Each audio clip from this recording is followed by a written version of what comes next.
Alright, so let's get started with group 16 now. And group 16 elements, now this is the general introduction. ठीक है, so group 16 में बच्चा हमारे पास क्या क्या elements होते हैं. If you want, I can actually open up a blank slide and first मैं आपको अपनी तरीके से समझाती हूँ, then we'll come back to the slide, right? तो देखो group 16 में हमारे पास बच्चा क्या क्या elements होते हैं. ठीक है, group 16 में हमारे पास we have oxygen, we have sulfur, we have selenium, we have tellurium, we have polonium and then we have livermorium, right? इसको actually मैं अलग अलग टीचर्स के अलग अलग निमोनिक्स है. I personally self curated one is O Sushma send the post letter. ठीक है, ओ सुषमा, देखो ओ में ऑक्सीजन, सुषमा सू स्टैंड्स फॉर सल्फर. ठीक है, बिकॉज यार एस में बच्चे बहुत कंफ्यूज हो जाते हैं. ठीक है, सुषमा में ये सू स्टैंड्स फॉर सल्फर. ठीक है, ओ सुषमा सेंट का S E stands for selenium, the T H E the में टेल्यूरियम, पोस्ट में P O stands for polonium और L V letter is livermorium. ठीक है, so O Sushma sent the post letter, that's the mnemonic with which you can remember this. ठीक है, so now let's try and understand this. ठीक है, एक काम करता है, जस्ट ओके 1 सेकेंड. ठीक है, तो हमारे पास क्या क्या एलिमेंट्स है ग्रुप 16 में. We have oxygen, sulphur, selenium, tellurium, polonium and livermorium. These are the 6 members of group 16. ठीक है, group 16 elements को बचा we also refer to them as the oxygen family. Of course, oxygen का परिवार, named after the first member of the group, oxygen family. इनका एक और नाम है, इनको हम चैल्कोजेंस भी बुलाते हैं. We also refer to them as chalcogens. जैसे ग्रुप 15 एलिमेंट्स को we call them pnictogens, we call group 16 elements as chalcogens. Chalcogens basically are ore forming, because ज़्यादातर आप ओर्स देखोगे ना जो हमें अर्थ क्रस्ट में मिलती हैं, वो या तो ऑक्साइड्स की फॉर्म में होती हैं या सल्फाइड्स की फॉर्म में होती हैं. ठीक है, so hence we call them chalcogens यानी ओर फॉर्मिंग. ठीक है, I hope this is clear to everybody. ठीक है, अब मैं अगर बात करूँ कि इनका नेचर क्या क्या होता है, जैसे ऑक्सीजन और सल्फर की अगर मैं बात करूँ, ऑक्सीजन और सल्फर जो होते हैं दोनों के दोनों नॉन मेटल्स होते हैं, वो तो ऑक्सीजन एंड सल्फर और नॉन मेटालिक.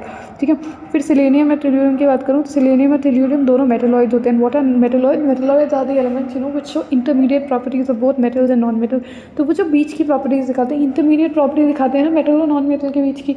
ठीक है, they are referred to as metalloids. उसके बाद हमारे पास आ जाते हैं next polonium radioactive metal है, रेडियो एक्टिव एलिमेंट है. ठीक है, इट कॉन्स्टेंटली अंडरगोज डीके. ठीक है, डीके होकर किसी ना किसी में कन्वर्ट ही होता रहता है. और रेडियो एक्टिव है तो उसकी हाफ लाइफ भी कितनी होती है, इसकी हाफ लाइफ भी काफ़ी कम है, बहुत कम नहीं है बट हाँ काफ़ी कम है. It's 13.8 days. ठीक है, और पोलोनियम के बाद लास्ट मेंबर है इस ग्रुप का एलवी, जो आप लुई विटॉन ब्रांड से भी याद रख सकते हो, लिवर्मोरियम. ठीक है, ये सिंथेटिक एलिमेंट है, मैन मेड, हमने लैब में बनाया, it's been curated in lab. ठीक है, और इसकी जो हाफ लाइफ है ये तो बहुत कम होती है, इट्स सब मिली सेकेंड्स. ठीक है, तो I hope that is clear to everybody. ठीक है, उसके बाद बच्चा अगर मैं बात करूँ इनके एटॉमिक नंबर्स की and how do you deduce them. ठीक है, ऑल्दो मैंने ट्रिक बताई भी थी when we discuss group 15 and 13 and 14 as well, but once again for the people who are attending this lecture for the first time, let's quickly do it again. तो हमारे पास क्या क्या हो जाएगा, we have oxygen, sulfur, selenium, tellurium, polonium and then we have livermorium. क्या है हमारे पास, लिवर्मोरियम. ठीक है, तो अब देखो यूजुअली अगर मैं बात बताऊँ आपको, ध्यान से देखना and I would want all of you to pay attention. Usually हमारे पास जो मैजिक नंबर्स होते हैं 2, 8, 8, 18, 18, 32, 32 डिपेंडिंग ऑन कितने एलिमेंट्स प्रेजेंट है. ठीक है, तो फर्स्ट पीरियड में यूजुअली 2 एलिमेंट्स प्रेजेंट होते हैं, सेकंड पीरियड में 8 एलिमेंट्स, थर्ड पीरियड में भी 8 एलिमेंट्स, जो फोर्थ और फिफ्थ पीरियड होता है उसमें 18 एलिमेंट्स, और जो हमारे पास 6th और 7th पीरियड होता है, फोर्थ फिफ्थ में 18 एलिमेंट्स, और जो हमारे पास 6th और 7th पीरियड होता है उसमें 32 एलिमेंट्स. ठीक है, 32 एलिमेंट्स आर प्रेजेंट. ठीक है, तो अब देखो अब इसको डिड्यूस कैसे करते हैं. It's actually very simple. All you have to do is just be alert and apply a little bit of brains. ठीक है, अब देखो ऑक्सीजन पहला जो एलिमेंट है उसका तो एटॉमिक नंबर ऑब्वियसली याद ही करना पड़ेगा, और याद ही होता है जनरली. ठीक है, hydrogen, helium, lithium, beryllium, boron, carbon, nitrogen, oxygen is usually as on top number 8. Oxygen का यूजुअली एटॉमिक नंबर बच्चा क्या होता है, ऑक्सीजन का यूजुअली एटॉमिक नंबर 8 होता है. अब आपको सेकंड पीरियड से थर्ड पीरियड में जाना है, राइट. तो थर्ड पीरियड में 8 एलिमेंट्स है, तो ऑक्सीजन में 8 में 8 ऐड करो, कितना आ गया 6, 8 + 8 16, राइट. सल्फर का एटॉमिक नंबर कितना हो जाएगा 16. ठीक है, अब आपको नेक्स्ट पीरियड में यानी आपको फोर्थ पीरियड में जाना है. फोर्थ पीरियड में 18 एलिमेंट्स होते हैं, तो 16 में अगर आप 18 ऐड करोगे तो कितना आ जाएगा 8 + 6 विल गिव यू 14. क्या लगा 1, 34, राइट. सेलेनियम का ऑक्सीडेशन मतलब सेलेनियम का एटॉमिक नंबर कितना आ गया 34 में बच्चा जब हम 18 ऐड करेंगे, 34 में जब हम 18 ऐड करेंगे तो हमारे पास आएगा 52. 8 + 4 12 का 2, हाँ 52. ठीक है, फिर 52 में बच्चा अगर मैं 32 ऐड करूँगी, 52 में 32 ऐड किया तो मेरे पास कितना आ गया 84. पोलोनियम का एटॉमिक नंबर 84. और पोलोनियम में जब मैं 32 ऐड करूँगी तो मेरे पास कितना आएगा 2 + 4 6, 8 + 3 11, 116. लिवर्मोरियम का एटॉमिक नंबर कितना हो जाएगा 116. I hope this is crystal clear to everybody.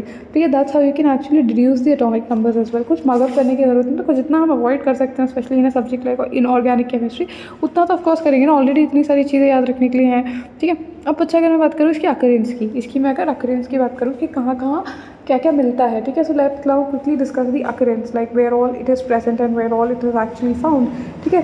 तो अगर सबसे पहले मैं बात करूँ ऑक्सीजन की, तो ऑक्सीजन हमें पता है it's the most abundant of all the elements on earth, ठीक है। One of the most abundant elements, right. सबसे ज़्यादा पाए जाने वाला element in the earth's crust, ठीक है। Most abundant in terms of earth's crust, ठीक है। अर्थ क्रस्ट में सबसे ज़्यादा, वन सेकेंड, सबसे पहले अगर मैं बात करूँ ऑक्सीजन की, so oxygen is the most abundant of all the elements on earth, right. Earth crust में सबसे ज़्यादा पाए जाने वाला element it is oxygen, right. So it basically forms about 46.6% by mass of the earth crust. तो earth crust में लगभग 46.6%, earth crust में 46.6% बाई मास क्या है हमारे पास, ऑक्सीजन है, राइट। तो oxygen forms 46.6% by mass of the earth crust, ठीक है। तो सबसे ज़्यादा abundant non material which is found in the earth crust is actually oxygen, right. सबसे ज़्यादा अबंडेंट एलिमेंट इन फैक्ट, ठीक है। एयर की अगर मैं बात करूँ, एटमॉस्फेयर में जैसे हमारे पास जो नाइट्रोजन था आपको 78%, एटमॉस्फेयर में नाइट्रोजन जो था, नाइट्रोजन तो 78% था, 78% नाइट्रोजन था, और जो रिमेनिंग 21% 20.946%, ऑलमोस्ट राउंड ऑफ करोगे तो 21% के अप्रॉक्स ऑक्सीजन होता है, ठीक है, बाय वॉल्यूम, ठीक है। So dry air has 21% of oxygen. Earth की क्रस्ट में कितना प्रेजेंट है, अर्थ क्रस्ट में 46.6%, ठीक है। I hope this is clear to everybody, ठीक है। फिर नेक्स्ट हमारे पास क्या होता है, नेक्स्ट हमारे पास आ जाता है सल्फर। सल्फर की बात करूँ, सल्फर अर्थ क्रस्ट में खाली 0.03 से लेके 0.1% प्रेजेंट होता है। सल्फर जो होता है वो 0.03 से लेके 0.1% प्रेजेंट होता है। I hope that is clear to everybody, ठीक है। उसके बाद सल्फर और भी कहाँ प्रेजेंट होता है, ये तो सल्फर अपनी एकदम एटॉमिक फॉर्म में प्रेजेंट है, मतलब एटॉमिक लाइक एलिमेंट्री फॉर्म में प्रेजेंट है, इन द अर्थ क्रस्ट। काफ़ी बहुत ट्रेस अमाउंट में प्रेजेंट होता है, 0.03 से 0.1%, ठीक है, काफ़ी कम अमाउंट में प्रेजेंट होता है। बट कंबाइंड फॉर्म में भी सल्फर कई जगह पाया जाता है, जैसे कंबाइंड फॉर्म में भी sulphur exist primarily as sulphate. Sulphur जो है सल्फेट्स की तरह पाया जाता है कंबाइंड फॉर्म में, जिप्सम, ठीक है। जिप्सम जो एक और होती है, ठीक है, जिप्सम की फॉर्म में जैसे CaSO4.2H2O। जिप्सम क्या है, gypsum is nothing but it's a soft sulphate mineral, ठीक है। काफ़ी यूजर सॉफ्ट होता है, वाइट कलर का, आपने देखा होगा, ठीक है। सॉफ्ट सल्फेट मिनरल होता है, सल्फेट का मिनरल है, ठीक है, सॉफ्ट सल्फेट मिनरल। और केमिकली इसका फॉर्मूला क्या होता है, CaSO4.2H2O यानी कैल्शियम सल्फेट डाइहाइड्रेट, ठीक है, dihydrate, calcium sulphate dihydrate. I hope this is clear to everybody, ठीक है। उसके बाद बच्चा मैं अगर बात करूँ, इस बार पता है आपको, okay, next we have Epsom salt. Epsom salt के फॉर्म में देखो प्रेजेंट है MgSO4.7H2N। Yes guys, you do have to remember the formula. पता है पहले मेटलर्जी जब हुआ करता था सिलेबस में, all of these formulas were even more important, और तब तो हमें ऑटोमेटिकली याद हो जाते थे because there was so many formula. तो ये सब मेटलर्जी में आते थे, but now because metallurgy is no longer a part of your inorganic syllabus both in NEET and JEE main, so which is why now these become even more important because the syllabus has been confined, right. बहुत ज़्यादा restrict कर दिया गया, which is why every single line which remains in NCERT become all the way more important, right. तो next हमारे पास क्या हो जाएगा, कंबाइंड सल्फर की कंबाइंड फॉर्म में सल्फर जिप्सम की फॉर्म में प्रेजेंट होता है, इप्सम सॉल्ट की फॉर्म में प्रेजेंट होता है। So you have to remember the formula which is MgSO4.7H2O, और बिराइट की फॉर्म में प्रेजेंट होता है BaSO4, राइट। तो you all you have to do is write it down 1 to 3 times and you will be good to go. उसके बाद sulphide की form में भी प्रेजेंट होता है, sulphide is S2-, right. Sulphide की फॉर्म में एज इन गैलेना, ठीक है, गैलेना में प्रेजेंट होता है। उसके zinc blende which is zinc sulphide, ठीक है, and galena is nothing but lead sulphide, lead की और होती है बेसिकली, ठीक है, ठीक है। उसके बाद कॉपर पायराइट इज CuFeS2, ठीक है। कॉपर पायराइट के इनफैक्ट हमारे पास HgS, can you tell me what is HgS? Cinnabar which is mercury की और होती है, मर्करी सल्फाइड सिनेबार, ठीक है। सिनेबार के फॉर्म में एक्चुअली में हमें सल्फर मिल जाता है, ठीक है। फिर जो ट्रेसेज हैं सल्फर के, दे अगर H2S एंड वॉल्केनोस, हम श्योर वॉल्केनिक इरप्शंस आपने सुना होगा। तो जो हाइड्रोजन सल्फाइड गैस है ना, हाइड्रोजन सल्फाइड गैस रिलीज होती है among the many gases, it is release in volcanic eruptions among one of the many gases, ठीक है। वहाँ पे भी देखो सल्फर कुछ ट्रेस अमाउंट्स में मिल जाता है। उसके बाद बच्चा अगर मैं बात करूँ ऑर्गेनिक मटीरियल्स में, जैसे कि एग्स हो गए, प्रोटीन्स हो गए, गार्लिक हो गया, अनियन हो गया, मस्टर्ड ऑयल, हेयर, ठीक है, wool, all of them contain sulphur and you will be surprised to know that eggs वगैरह में, एग्स प्रोटीन में तो ऑफकोर्स प्रोटीनेशियस है तो सल्फर प्रेजेंट होता है, ठीक है। वो आ गया। उसका रीज़न कि प्रोटीन में प्रोटीन है usually they have sulphur proteins है बेसिकली, जैसे कि सल्फाइड बॉन्ड्स होते हैं ना, डाइसल्फाइड बॉन्ड्स वगैरह होते हैं तो वहाँ सल्फर प्रेजेंट होता है। गार्लिक और अनियन की बात करूँ तो गार्लिक और onion, in fact onion and garlics they contain sulphur compound, ठीक है। अनियन और गार्लिक में इनफैक्ट जो उनकी जो कैरेक्टरिस्टिक पंजेंट स्मेल होती है ना, जिनकी जो कैरेक्टरिस्टिक वो पंजेंट फ्लेवर, जो पंजेंट अरोमा है, that is owing to the presence of sulphur compound in this, ठीक है। इसमें वो इतने स्ट्रॉन्ग सल्फर कंपाउंड होते हैं, इसकी वजह से वो जो एकदम कहते हैं ना प्याज की खुशबू अलग ही पता चल जाती है, ये लहसुन की खुशबू अलग पता चल जाती है, it's because of the presence of sulphur compound. तो इसमें भी सल्फर प्रेजेंट होता है। मस्टर्ड में, हेयर में, इनफैक्ट हेयर की अगर आपको इंटरेस्टिंग बात बताऊँ, पीपल हेयर में इन जनरल प्रेजेंट होता है, बिकॉज हेयर में we have keratin protein, right. तो केराटिन प्रोटीन में डाइसल्फाइड बॉन्ड्स होते हैं तो हेयर में प्रेजेंट होता है। But in fact people who have curly hair, people who have curly hair they have more sulphur, people who have curly hair they have more sulphur, because उनमें क्या होता है ना, उनमें ज़्यादा they have higher number of disulphide bond between the keratin protein. Hair में जो protein present होता है केराटिन प्रोटीन होता है, ठीक है। केराटिन प्रोटीन के बीच में ना ऐसे डाइसल्फाइड बॉन्ड्स बन रहे होते हैं, तो जिन लोगों के बाल करली होते हैं ना, उनमें एक्चुअली डाइसल्फाइड लिंकेजेस बहुत ज़्यादा होती हैं। तो इसलिए हम बोलते हैं जितनी ज़्यादा मतलब, और या फिर इसको अदर वे राउंड में बोल सकते हैं, हम बोलते हैं ना जिसके बाल में जितने करली बाल होंगे उतनी ही ज़्यादा सल्फर प्रेजेंट होगा, या ये बोल लो कि जितना ज़्यादा सल्फर प्रेजेंट होगा, यानी जितनी ज़्यादा डाइसल्फाइड बॉन्ड होंगे उतने ही ज़्यादा करली बाल होंगे। The more the disulphide bonds the curlier the hair. I hope that is clear to everybody, ठीक है। उसके बाद बच्चा अगर मैं बात करूँ, ठीक है, सो दिस इज क्लियर, वुल में भी प्रेजेंट होता है sulphur. Now let's discuss further, ठीक है। Now let's discuss further. अब देखो सेलेनियम और टेल्यूरियम, से वी डिस्कस्ड ऑक्सीजन, सल्फर, अब हमारे पास आ जाएंगे सेलेनियम और टेल्यूरियम, फिर पोलोनियम और फिर लिवर्मोरियम, ठीक है। सो अब सेलेनियम और टेल्यूरियम को डिस्कस करते हैं। सेलेनियम और टेल्यूरियम की बात करो, they found as metal selenides and tellurides and sulphide ores.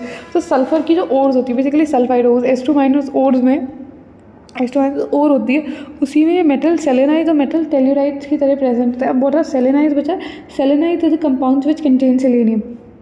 तो मेटल के साथ जब सेलेनियम बॉन्ड बना लेता है तो they form metal selenides and what is tellurides are nothing but compounds containing tellurium, right. तो मेटल जब मेटल के साथ टेल्यूरियम बॉन्ड बना लेता है तो they form metal tellurides and metal selenides. तो मेटल सेलेनाइड्स और मेटल टेल्यूराइड्स की फॉर्म में सल्फाइड ओर्स में प्रेजेंट होते हैं। I hope that is clear to everybody.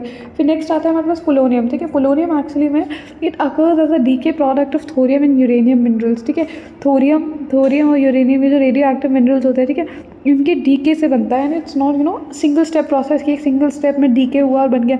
Thorium से पहले कुछ बन रहा है, फिर कुछ से कुछ बनेगा, so it's like a cascade of reaction. So polonium actually जो है, it is a decay product of thorium and uranium, but through a series of alpha and beta decays. You'd see a series, alpha decay हुआ, फिर उसमें से beta decay हुआ, फिर उसमें से beta decay हुआ. So it's actually being formed through a series of alpha and beta decays of uranium and thorium. I hope that is clear to everybody, ठीक है. तो डीके प्रोडक्ट से बनता है. फिर लास्ट में हमारे पास आ गया लिवर्मोरियम. जैसे कि मैंने बोला, it's a synthetic element, man made element है, राइट. सो एक्चुअली बच्चा जो लिवर्मोर है ना, it was named after LLNL, ठीक है. LLNL क्या है? Lawrence laboratory of Lawrence laboratory of one second.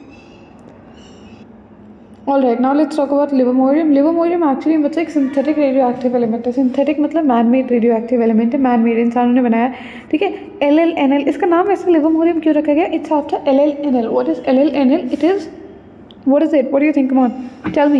Lawrence Livermore Laboratory, Lawrence Livermore National Laboratory of California. Lawrence Livermore National Laboratory है California में, LLNL, ठीक है. जिसमें एक्चुअली इस कंपाउंड या इस एलिमेंट को सिंथेसाइज किया गया था. तो IUPAC ने इसके ऑनर में इसका नाम लिवर्मोरियम रख दिया, ठीक है, to honour the laboratory in which it was actually synthesised और kind of made for the first time, ठीक है. ये ठीक है. तो सिंथेटिक रेडियो एक्टिव एलिमेंट है. इसका जो सिंबल होता है वो क्या होता है? LV. एटॉमिक नंबर हम डिस्कस कर लिए 116 होता है. इसका एटॉमिक नंबर जो होता है 292 है. It is 292. इसकी जो इलेक्ट्रॉनिक कॉन्फ़िगरेशन है अभी हम डिस्कस करेंगे. और अगेन जिन लोगों को पता है, इट इज़ रेडॉन 5F14, ठीक है, 5F14 6010 7s2 7p4 7s2 7p4, ठीक है. पर अभी जिसको नहीं पता है, don't not worry, immediately after the occurrence we will directly proceed with general trends and electronic configurations, right. तो ये हो गया इसकी मतलब electronic configuration. It has been produce only in very small amount and has a very short half life. बहुत ही कम amount में से प्रोड्यूस किया गया है. क्यों? क्योंकि पहले बात तो रेडियो एक्टिव है और उसके बाद इसकी हाफ लाइफ भी इतनी ज़्यादा नहीं है. तो ऐसा हाफ लाइफ इसकी बहुत कम होती है, फ्रैक्शन ऑफ 1 सेकेंड से भी कम है, ठीक है. 1 सेकंड के फ्रैक्शन से भी कम है, 1 सेकंड के टुकड़े कर दो, smaller than a fraction of a second, and which is why this limits the study of properties of livermorium, because इसकी हाफ लाइफ इतनी कम है, इतने टाइम तक रह ही नहीं पाता लिवोमोरियम की फॉर्म में, ठीक है।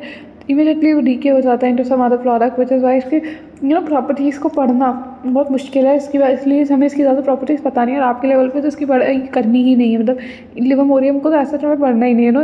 Of course if you choose to pursue your bachelors और मास्टर्स इन केमिस्ट्री, तब ऑफ कोर्स आपको रेलेवेंट डिटेल्स बता दी जाएंगे, ठीक है। I hope that is clear to everybody. Now let's move on and discuss the general trends that we see in group 16, ठीक है। तो जो भी जनरल ट्रेंड्स हमें देखने को मिलते हैं, let's just discuss that in detail, ठीक है, and then will proceed with the chemical and physical properties, ठीक है। तो अगर देखो सबसे पहले general trends, first let me write down the name of the compounds which are present, ठीक है। तो क्या क्या है हमारे पास, we have oxygen, we have sulphur, we have selenium, we have tellurium, we have polonium, and then we have लिवोमोरियम, ठीक है। तो हमारे पास बच्चे क्या क्या एलिमेंट्स प्रेजेंट है, ठीक है। One second just a moment everybody, ठीक है। तो हमारे पास क्या क्या एलिमेंट्स प्रेजेंट है, we have oxygen, sulphur, selenium, tellurium, polonium, ठीक है। तो डाउन द ग्रुप हम देखेंगे क्या क्या ट्रेंड ऑब्जर्व होते हैं, ठीक है। डाउन द ग्रुप जैसे कि मैंने बताया था बच्चा, जैसे हम डाउन द ग्रुप मूव करते हैं, ठीक है, नंबर ऑफ शेल्स इंक्रीज करते हैं। तो oxygen belongs to second period, sulphur third period, ठीक है, selenium belongs to fourth period, ठीक है, tellurium belongs to fifth period, उसके बाद पोलोनियम सिक्स्थ पीरियड, और लिवोमोरियम जो है सेवन्थ पीरियड। तो डाउन द ग्रुप हम जैसे जैसे जाते हैं, जो हमारे नंबर ऑफ शेल्स है, number of shells keep on increasing, right. Number of shells जैसे जैसे इंक्रीज होते जाते हैं, तो हमारा एटॉमिक रेडियस भी इंक्रीज होता रहता है। How is it number of shells related to atomic radius? Atomic radius होता है क्या है, distance from the centre of the nucleus to the outermost valence electron, ठीक है, distance from the centre of the nucleus to the outermost valence electron, ठीक है। तो atomic size होता है वो, ठीक है। तो डाउन द ग्रुप जैसे जैसे नंबर ऑफ शेल्स बढ़ते जाएंगे, वैलेंस इलेक्ट्रॉन भी आखिरी शेल में होगा, ठीक है, तो उसका डिस्टेंस भी बढ़ता जाएगा, and hence atomic size is set to increase, right. So I would want all of you to make a note of it.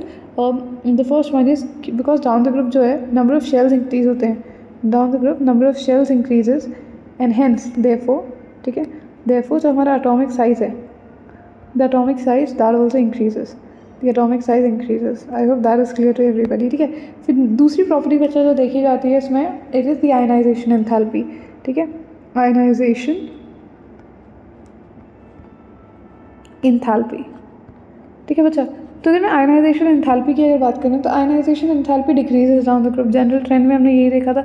Ionization enthalpy होती क्या है, if I want to quickly redefine it for all of you, because we already discuss this, right, previous groups हमने discuss किया। Ionisation enthalpy is nothing but the energy which is required, the energy which is provided to an isolated neutral gaseous atom, to an isolated neutral gaseous atom in order to remove its valence electron. So energy which is provided to a valence neutral isolated gaseous atom to remove its outermost electron, right, वो होती है ionization enthalpy.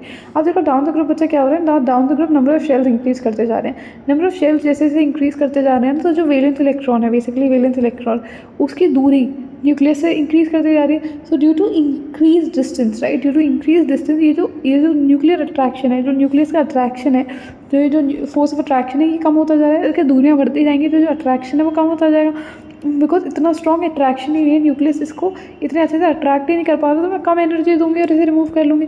मैं थोड़ी सी energy दूंगी, valence electron को easily remove कर दूंगी, which is exactly what happen down the group. आप जैसे जैसे मूव करते जाते हैं, नंबर ऑफ शेल्स बढ़ते जाते हैं, एटॉमिक साइज बढ़ता जाता है। अब बिकॉज जो वैलेंस इलेक्ट्रॉन है वो न्यूक्लियस से बहुत दूर हो गया है, यानी न्यूक्लियस उसे इतने टाइटली होल्ड नहीं कर पा रहा है, and because nucleus is not really able to hold the valence electron very tightly, all you have to do is just apply a little bit of energy in order to remove the valence electron, right. तो down the group हम जैसे जैसे आते हैं, हमें और कम energy देनी पड़ती है इलेक्ट्रॉन को रिमूव करने के लिए, राइट। तो आयनाइजेशन एंथैल्पी जो होती है that decreases down the group. I hope this is clear to everybody, ठीक है। तो पहली दो प्रॉपर्टीज हमने डिस्कस कर ली, ठीक है। अब आ जाओ तीसरी प्रॉपर्टी की अगर मैं बात करूँ, तीसरी प्रॉपर्टी की अगर मैं बात करूँ, लेट्स से इलेक्ट्रोनेगेटिविटी अगर बोल लेते हैं, ठीक है, लेट्स डिस्कस इलेक्ट्रोनेगेटिविटी। तीसरी प्रॉपर्टी की बच्चा अगर मैं बात करूँ, तो तीसरी प्रॉपर्टी में हमारे पास आ जाएगी इलेक्ट्रोनेगेटिविटी। क्या आ जाएगी, इलेक्ट्रोनेगेटिविटी। इलेक्ट्रोनेगेटिविटी बच्चा क्या होता है, electronegativity is nothing but the tendency of an atom, the tendency of an element to attract the shared pair of electrons towards itself, ठीक है। टेंडेंसी किसी भी एटम की टेंडेंसी का शेयर्ड पेयर ऑफ इलेक्ट्रॉन्स को कितना अपनी तरफ खींचता है, मतलब कोई एलिमेंट जितना ज़्यादा इलेक्ट्रोनेगेटिव होगा, वो जो शेयर्ड पेयर ऑफ इलेक्ट्रॉन है उसे अपनी तरफ उतना ज़्यादा खींचेगा। अब एक बात बताओ, जो simply think about it, down the group हम जैसे जैसे मूव कर रहे हैं बच्चा, नंबर ऑफ शेल्स इंक्रीज होते जा रहे हैं, ठीक है। इसको एक्चुअली में समझो, ठीक है, shells, number of shells increase होते जा रहे हैं, यानी जो वैलेंस इलेक्ट्रॉन है, राइट, ये जो वैलेंस इलेक्ट्रॉन है ये एक्चुअली में न्यूक्लियस से काफ़ी दूर है। अब एक बात बताओ, जब न्यूक्लियस अपने वैलेंस इलेक्ट्रॉन को बहुत टाइटली अट्रैक्ट नहीं कर पा रहा है, तो यहाँ पे बॉन्ड में जो शेयर्ड पेयर ऑफ इलेक्ट्रॉन है उसे क्या घंटा अट्रैक्ट करेगा, I am sorry but I am just trying to explain it to you, ठीक है। आप समझो कि अगर जो न्यूक्लियस है वो अपने वैलेंस इलेक्ट्रॉन को ही अच्छे से स्ट्रांगली अट्रैक्ट नहीं कर पा रहा है, बहुत टाइटली अट्रैक्ट नहीं कर पा रहा है because of the increase distance, what makes you think that it will be able to efficiently attract the shared pair of electrons, ठीक है। तो डाउन द ग्रुप जैसे जैसे हम मूव करते जाते हैं, जो इलेक्ट्रोनेगेटिविटी है, tendency to attract the share pair of electron towards itself, that also decreases. I hope this is crystal clear to everybody, ठीक है। तो इलेक्ट्रोनेगेटिविटी जो है बच्चा वो भी डाउन द ग्रुप डिक्रीज होती जाती है, ठीक है। So that is another trend that we observed and we discuss, ठीक है। तो ये तो हो गई इलेक्ट्रोनेगेटिविटी, ठीक है। अब आ जाओ चौथी चीज़ डिस्कस करते हैं। What is the fourth thing? The fourth property is negative EGE. Oh, this is interesting. I would want all of you to focus, ठीक है। आप नेगेटिव नेगेटिव EGE, अब इलेक्ट्रॉन गेन एंथैल्पी, अभी तक हम आज तक ग्रुप 15 में इतनी हमने बात नहीं की थी बिकॉज ऑफ कोर्स अब जैसे जैसे हम टूवर्ड्स नोबल गैस पहुँचते जा रहे हैं, ठीक है, हम जैसे लेफ्ट से राइट पहुँचते जा रहे हैं, हम नेगेटिव EGE का भी ट्रेंड मैंने इंट्रोड्यूस कर दिया। मैंने क्या एक्चुअली NCERT भी उनमें बात नहीं करती है, तो वजह से we also refrain our self, ठीक है। बस ऑलरेडी NCERT की चीज़ें याद हो जाए पहले, तो बच्चों को बाद में एक्स्ट्रा एडिशनल ट्रेंड्स तो हम तब पढ़ाएं, ठीक है। तो ग्रुप 16 में NCERT बात करती है नेगेटिव EGE की, एंड सो डू वी, ठीक है। अब देखो NCERT क्या बोलती है नेगेटिव EGE की with respect to negative EGE। देखो अब इसको ऐसे समझो, it's like for example let's say let me try explain it. Let's say आज लेट्स से मतलब मान लो आपको कुछ मिला, लेट्स से आपको कोई अवार्ड मिला, ठीक है, और आप बहुत खुश हो। लेट्स से आपको कोई अवार्ड मिला और आप बहुत ज़्यादा खुश हो, ठीक है। तो आप क्या करोगे, आप खुशी मतलब it's like a great level. Let's say for example let's say you get Times award या फिर you get Forbes 30/130, आपको ये अवार्ड मिला, यू वेरी वेरी हैप्पी, ठीक है, बहुत खुश है, ओवर द मून, ठीक है। तो आप क्या करोगे, अपनी खुशी जाहिर कैसे करोगे? आप अपने दोस्तों को फ़ोन करोगे, आ जा यार दोस्त तुझे पार्टी देता हूँ, आज तो मैं बहुत खुश हूँ, ठीक है। तो आप अपने लोगों को बुलाओगे, पार्टी हो गया, बहुत खुश हो, तो वो आपकी खुशी जाहिर करने का तरीका है। कुछ ऐसे ही से रिलेट करने की कोशिश करना। एटम में जब मैं एक इलेक्ट्रॉन ऐड कराती हूँ, ठीक है, तो अगर एटम उस इलेक्ट्रॉन को ऐड करके बहुत खुश है ना, मतलब एटम अगर उस इलेक्ट्रॉन को लेके बहुत खुश है, तो एटम ना बहुत ज़्यादा एनर्जी रिलीज़ करता है। It release energy like anything, energy release करता है, ठीक है। And that is negative EGE, ठीक है। So what is negative EGE? मतलब इलेक्ट्रॉन गेन एंथैल्पी क्या है? If you break the word, ठीक है, when an electron is added to a neutral gaseous atom, ठीक है, when you add an electron to a neutral gaseous atom. अब ये जो रिजल्टिंग कंपाउंड मिला बेसिकली यहाँ पे, अब जो ये बना हमारे पास क्या ना है, बेसिकली इलेक्ट्रॉन ऐड करके अब जो हमारे पास बना, ये जो स्ट्रक्चर है अगर ये बहुत ज़्यादा स्टेबल है, if this is more stable, ठीक है, तो क्या होगा, जो एलिमेंट है हमारा, ये जो एटम है बहुत ज़्यादा एनर्जी रिलीज़ करेगा। ऑफ कोर्स एक बात बताओ, मैंने किसी एटम में अगर इलेक्ट्रॉन ऐड कराया, ठीक है, तो इलेक्ट्रॉन ऐड करके अगर वो और ज़्यादा स्टेबल बन गया, ठीक है, इलेक्ट्रॉन ऐड करके अगर वो और ज़्यादा स्टेबल हो गया, तो हम सबको पता है बच्चा, स्टेबिलिटी जो होती है it is inversely proportional to energy, right. तो अगर मान लो किसी की स्टेबिलिटी बढ़ रही है, ठीक है, अगर इलेक्ट्रॉन गेन करके इसकी स्टेबिलिटी बढ़ रही है, तो उसकी एनर्जी डिक्रीज होगी। तो वो एनर्जी अपनी डिक्रीज कैसे करेगा? By releasing the energy release कर देगा, ठीक है। It will release, so when an atom will accept an electron, it will release energy into the surrounding, ठीक है। व्हिच इज व्हाई मैंने इसके आगे नेगेटिव साइन लगाया। Negative kind of indicates the exothermic nature, negative kind of indicates the exothermic nature of group 16 elements. जब उनमें आप एक इलेक्ट्रॉन ऐड कराते हो तो वो एनर्जी बेसिकली रिलीज़ करते हैं, ठीक है। तो यूजुअली क्या होता है ना, डाउन द ग्रुप क्या होना चाहिए? डाउन द ग्रुप देखो, down the group generally negative EGE decrease होना चाहिए। डाउन द ग्रुप अगर मैं बात करूँ, डाउन द ग्रुप क्या होना चाहिए ना, down the group negative EGE decrease होना चाहिए। लेकिन क्या एग्जैक्टली ऐसा होता है? इज़ माई क्वेश्चन, ठीक है। तो एक काम करते हैं, समझने की कोशिश करते हैं। Let me open now the blank slide, 1 second, ठीक है। अब डाउन द ग्रुप, ठीक है, क्या होता है, अब डाउन द ग्रुप ना ऐसा होना चाहिए, तो ऐसा होता नहीं है। सल्फर की जो नेगेटिव EGE है that is more then that of oxygen, ठीक है। अब जैसे मैं एक्सप्लेन करने की कोशिश करती हूँ, ऑक्सीजन की बचा अगर मैं बात करूँ, तो ऑक्सीजन में अगर हम एक इलेक्ट्रॉन ऐड कराते हैं, it gets converted into O-, ठीक है। और इसके दौरान जो हमारे पास नेगेटिव EGE जो हमारे पास रिलीज होती है एक इलेक्ट्रॉन को गेन करा के, it is somewhere around -141 kilo joule पर मोल। NCERT में डेटा भी मेंशन होगा, राइट। अगर आप चाहो तो आप क्रॉस चेक कर सकते हो, ठीक है। -141 किलो जूल पर मोल की एनर्जी रिलीज होती है, ठीक है। यहीं पे अगर मैं सल्फर में एक इलेक्ट्रॉन ऐड कराती हूँ बच्चा, अगर मैं सल्फर में एक इलेक्ट्रॉन ऐड कराती हूँ तो मेरे पास क्या बनता है, S-। इस केस में बच्चा मेरे पास जो नेगेटिव EGE रिलीज होती है दैट इज़ नेगेटिव EGE जो रिलीज होती है दैट इज़ -200 किलो जूल पर मोल। कितनी? -200 किलो जूल पर मोल। अब इससे मेरा क्या मतलब है? इससे मेरा मतलब है, अब देखो, अब बच्चे पता है कहाँ कन्फ्यूज होते हैं, बच्चे सबसे होते हैं हमें, इनफैक्ट मैथमेटिकली अगर हम देखें तो मैथमेटिकली जो नेगेटिव में ज़्यादा होता है वो कम होता है, राइट। -5 और -1 में अगर मैं बात करूँ तो हम यूजुअली क्या कहते हैं, -5 नेगेटिव में जो ज़्यादा है यानी वो कम है, बेसिकली -1 बड़ा है, ठीक है। पर यहाँ पे नेगेटिव साइन वो इंडिकेट ही नहीं कर रहा है, negative just indicates the exothermic nature की बेसिकली ये ग्रुप 16 एलिमेंट जब इलेक्ट्रॉन गेन करते हैं तो एनर्जी रिलीज करते हैं, right. So negative sign is just indicating the exothermic nature, right, कि whenever they gain electrons they just release a lot of energy because they become stable, right, ठीक है। तो आपको जस्ट वैल्यू सिर्फ magnitude पे focus करना है, मतलब एक ऐसे इसको ऐसे समझो कि ऑक्सीजन जब एक इलेक्ट्रॉन गेन करता है, ऑक्सीजन जब एक इलेक्ट्रॉन गेन करता है तो 141 किलो जूल पर मोल की एनर्जी रिलीज़ करता है, बट वहीं पे सल्फर जो है एक इलेक्ट्रॉन गेन करके 200 किलो जूल की एनर्जी रिलीज़ करता है, ठीक है, 200 किलो जूल पर मोल। अब ऐसा क्यों हुआ? डाउन द ग्रुप आइडियली क्या होना चाहिए था, नेगेटिव ई जो है, ठीक है, नेगेटिव ई डिक्रीज होनी चाहिए, पर डाउन द ग्रुप क्या होता है, मेटालिक कैरेक्टर इंक्रीज हो रहा होता है, तो इलेक्ट्रॉन गेन करने की टेंडेंसी, तो इलेक्ट्रॉन गेन करके एटम इतना खुश ही नहीं होता, इनफैक्ट इलेक्ट्रॉन लूज करके होता है। तो इस केस में ये एक्सेप्शन सल्फर के केस ऐसा क्यों हुआ कि सल्फर की जो ई है वो ज़्यादा हो गई। तो you know try and think about it, it's relatively easy if you think about it, ठीक है, आसान है, ठीक है, समझो और सोचने की कोशिश करो। ऑक्सीजन के केस में, ऑक्सीजन की अगर मैं बात करूँ, ऑक्सीजन का इलेक्ट्रॉनिक कॉन्फ़िगरेशन बच्चा क्या होता है, बेसिक तो हम सबको ही पता है यार, 1s2 1s2 2s2 2p4 1s2 2s2 2p4, ठीक है। यहीं पे बच्चा अगर मैं बात करूँ सल्फ़र की, किसकी बात करूँ, सल्फ़र की, तो सल्फ़र के केस में बच्चा नेगेटिव ई क्या होता है, सल्फ़र के केस में इलेक्ट्रॉनिक कॉन्फ़िगरेशन क्या होता है, 1s2 2s2 2p6 3s2 3p4, ठीक है। सल्फर की केस में नेगेटिव ई क्या होता है, 1s2 2s2 2p6 3s2 3p4, ठीक है। तो अब यहाँ पे जब मैं एक इलेक्ट्रॉन ऐड करा रही हूँ तो मेरा जो इलेक्ट्रॉन है वो ऐड होकर किस में जा रहा है, 2p में जा रहा है, ठीक है, 2p में। बट यहीं पे सल्फर की केस में जब मैं इलेक्ट्रॉन ऐड करा रही हूँ तो वो 3p में जा रहा है। अब देखो क्या होगा, जब मैं इसमें 2p बेसिकली छोटा है रिलेटिवली, 2p सेकेंड p में से सबसे 3p का साइज़ रिलेटिवली और ज़्यादा बड़ा है, राइट। तो अब क्या होता है ना, जब मैं एक्चुअली ऑक्सीजन में इलेक्ट्रॉन ऐड कराते हैं, so owing to the small size, जो ऑक्सीजन का साइज़ है वो काफ़ी छोटा होता है, मतलब, ठीक है। Of course down the group size increase हो रहा है तो oxygen is the smallest in terms of size, right. तो oxygen because of the exceptionally small size of oxygen, जब मैं इसमें एक इलेक्ट्रॉन ऐड कराती हूँ ना, इलेक्ट्रॉन ऐड कराने की वजह से इंटर इलेक्ट्रॉनिक रिपल्शन इंक्रीज हो जाते हैं। what increases when I add an electron, you know, in the case of oxygen, तो जो इंटर इलेक्ट्रॉनिक रिपल्शन है ना ऑक्सीजन की, जो नॉन बॉन्डिंग इलेक्ट्रॉन के बीच में जो रिपल्शन है, ठीक है, वो बढ़ जाते हैं, दैट इंक्रीजेज, राइट। तो जो एलिमेंट है काफ़ी अनस्टेबल हो जाता है, खुश नहीं हो पाता ज़्यादा, ठीक है। एक बात बताओ, जब मैंने बाहर से किसी को बुलाया, कोई दोस्त को बुलाया, ठीक है, और वो आके मतलब वो मतलब मुझे बुरी भली चीज़ें कह रहा है, तो उसे देख के मैं खुश थोड़ी होंगी यार, उसे देख के फिर मेरा पार्टी दिन का मन थोड़ी करेगा, ठीक है। फिर मैं उदास हो जाऊँगी, मैं खुशी नहीं होंगी, मैं बोलूँगी यार मुझे इससे अच्छा तो मैं एटम को गेन ही नहीं करती। तो कुछ ऐसे ही ऑक्सीजन के साथ होता है, ऑक्सीजन जब एक इलेक्ट्रॉन गेन करता है तो उसमें ना because of the small size the inter electronic repulsion increase हो, and because inter electronic repulsion increase होते हैं तो बेचारा वो इतना खुश हो ही नहीं पाता, नहीं उतनी एनर्जी रिलीज़ ही नहीं करता है।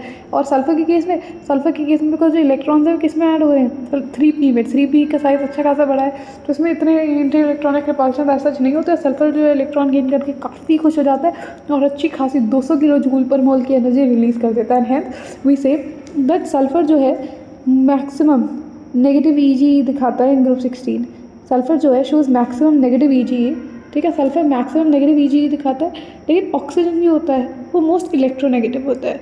तो maximum electronegativity is shown by oxygen, but maximum negative electron gain enthalpy is shown by sulfur. I hope this is clear to everybody, ठीक है, तो सबको क्लियर है, ठीक है। देखो बच्चों, डाउन द ग्रुप मैंने बात की थी अबाउट दी आयनाइजेशन एंथैल्पी, ठीक है, आयनाइजेशन एंथैल्पी जो है डाउन द ग्रुप डिक्रीज करती है, but what about across the period भी तो एक बार डिस्कस कर लेते हैं। डाउन द ग्रुप तो हमें पता चला, जैसे हम डाउन द ग्रुप आ रहे हैं, हमें बहुत कम एनर्जी देनी पड़ेगी not to remove an electron, but what happens as you move across the period, ठीक है। अक्रॉस द पीरियड जब हम मूव करते हैं बच्चा तो क्या होता है, लेट्स सी, ठीक है, let's try and see that, ठीक है। तो जब मैं एक्चुअली में अक्रॉस द पीरियड मूव कर रही हूँ, जैसे ये मेरे पास ग्रुप 15, ठीक है, ये ग्रुप 16, एक्चुअली जब हम अक्रॉस द पीरियड मूव कर रहे होते हैं आयनाइजेशन एंथैल्पी जो है इट इंक्रीजेज, आइडियल केस में इंक्रीज करती है, ठीक है। बट लेट्स सी यहाँ पे क्या होगा, तो ग्रुप 15 से ज़्यादा ग्रुप 16 की होनी चाहिए, बट ऐसा नहीं होता है। ग्रुप 15 के केस में जो इलेक्ट्रॉनिक कॉन्फ़िगरेशन होता है दैट इज़ NS2NP3 वाला इलेक्ट्रॉनिक कॉन्फ़िगरेशन होता है, वेरएज़ ग्रुप 16 की अगर मैं बात करूँ तो ग्रुप 16 का जो इलेक्ट्रॉनिक कॉन्फ़िगरेशन होता है वो होता है NS2NP4। क्या होता है, NS2NP4, ठीक है। ग्रुप 15 का NS2NP3 और ग्रुप 16 का NS2NP4। तो यहाँ से एक बात बताओ, यहाँ पे अगर मैं इलेक्ट्रॉन को रिमूव करा रही हूँ, बेसिकली NS में 2 इलेक्ट्रॉन्स है, ठीक है, और यहाँ पे NP बेसिकली जो है NP में 3 इलेक्ट्रॉन है। तो अगर बताओ मैं यहाँ से इसके एक इलेक्ट्रॉन को रिमूव करा रही हूँ तो मैं बेसिकली इन अ वे इसकी स्टेबिलिटी ख़राब कर रही हूँ, राइट। तो ये आपको क्या लगता है कि अपनी स्टेबिलिटी इतनी आसानी से ख़राब होने देगा, which means I have to supply additional amount of energy in order to remove the electron, right. इतनी आसानी से वो अपनी स्टेबिलिटी थोड़ी ख़राब होने देगा, which is why I have to supply additional amount of energy. इसलिए ग्रुप 15 के केस में यहाँ से इलेक्ट्रॉन रिमूव कराना इतना आसान नहीं होता, ठीक है। वहीं पर अगर मैं ग्रुप 16 की बात करूँ तो ग्रुप 16 में तो हाँ इसका general electronic configuration NS2 NP4, right. तो NS में 2 वैलेंस इलेक्ट्रॉन और NP की अगर मैं बात करूँ 1 2 3 4, राइट। तो ये तो अपना चौथा इलेक्ट्रॉन आसानी से लूज़ कर देगा, बिकॉज उसके बाद ही क्या अटेन कर लेगा, उसके बाद ही NS2 NP3 वाली configuration, half filled electronic configuration attain कर लेगा। तो ये तो आसानी से अपना इलेक्ट्रॉन लूज़ कर देगा। बट इधर ग्रुप 15 से स्टेबल इलेक्ट्रॉनिक कॉन्फ़िगरेशन से इलेक्ट्रॉन लूज़ कराना काफ़ी मुश्किल है, विच इज़ वाई आइडियली क्या होना चाहिए, as you move across the period ionisation enthalpy should have increased, but it does not. Group 15 elements की जो आयनाइजेशन एंथैल्पी होती है that is more than group 16 elements, ठीक है। फर्स्ट आयनाइजेशन एंथैल्पी की बात करी मैं, आयनाइजेशन एंथैल्पी फर्स्ट, ठीक है, first ionisation enthalpy. I hope this is crystal clear to everybody, ठीक है। इतना सबको क्लियर है, नाउ लेट्स डिस्कस फर्दर, ठीक है। वे काम करते हैं इनकी इलेक्ट्रॉनिक कॉन्फ़िगरेशन को सबसे पहले डिस्कस करते हैं, ठीक है। तो let me open a blank slide here, 1 second, okay.